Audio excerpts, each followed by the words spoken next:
പട്ടിപ്പണിയെടുത്തിട്ടും പൈസ തരണില്ല അല്ലെ? ഇത് തന്നെ എല്ലായിടത്തെ അവസ്ഥ.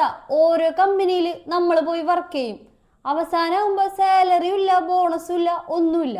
നിങ്ങൾ ആദ്യം മനസ്സിലാക്കേണ്ട കാര്യം, നമ്മുടെ നാട്ടിലെ ലേബർ നിയമങ്ങളൊക്കെ തൊഴിലാളികൾക്ക് നല്ല രീതിക്ക് അനുകൂലമായിട്ടാണ് എഴുതി വെച്ചേക്കുന്നത്. അതെന്താന്ന് നിങ്ങൾക്ക് ഇപ്പൊ മനസ്സിലാവും.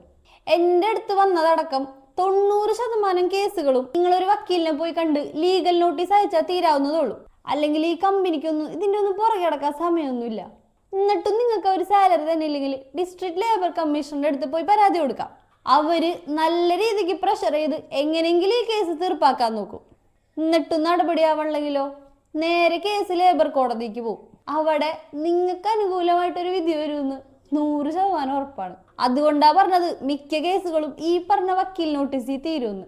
ഇനി നിങ്ങളുടെ കയ്യിൽ ഉണ്ടാവേണ്ട കുറച്ച് കാര്യങ്ങൾ പറയാം. കഴിഞ്ഞ മാസം വരെ സാലറി ക്രെഡിറ്റ് ആയതിന്റെ സാലറി സ്ലിപ്പ്, അവിടെ നിന്ന് നിങ്ങൾ പോകുന്നപ്പോൾ കിട്ടിയ റിലീവിംഗ് ലെറ്റർ, പിന്നെ ഒരു സാധനം കൊണ്ടുണ്ട്, നിങ്ങൾ HR-ന് മെയിൽ അയച്ചും മെസ്സേജ് അയച്ചും വിളിച്ചും അടുത്തിട്ടുണ്ടാവില്ലേ, അതിൻ്റെയൊക്കെ ഒരു സ്ക്രീൻഷോട്ടും. അതായത് നമ്മൾ റിപ്പീറ്റഡ് ആയിട്ട് ഡിമാൻഡ് ചെയ്തിട്ടും നമുക്ക് സാലറി തരുന്നില്ല എന്ന് കാണിക്കാൻ വേണ്ടി മാത്രം. അപ്പോൾ നിങ്ങളുടെ നിയമപരമായിട്ടുള്ള അവകാശങ്ങളും കൂടുതൽ നിയമവാർത്തകളും അറിയാൻ ചാനൽ ഇപ്പോൾ തന്നെ സബ്സ്ക്രൈബ് ചെയ്ത് വെച്ചു.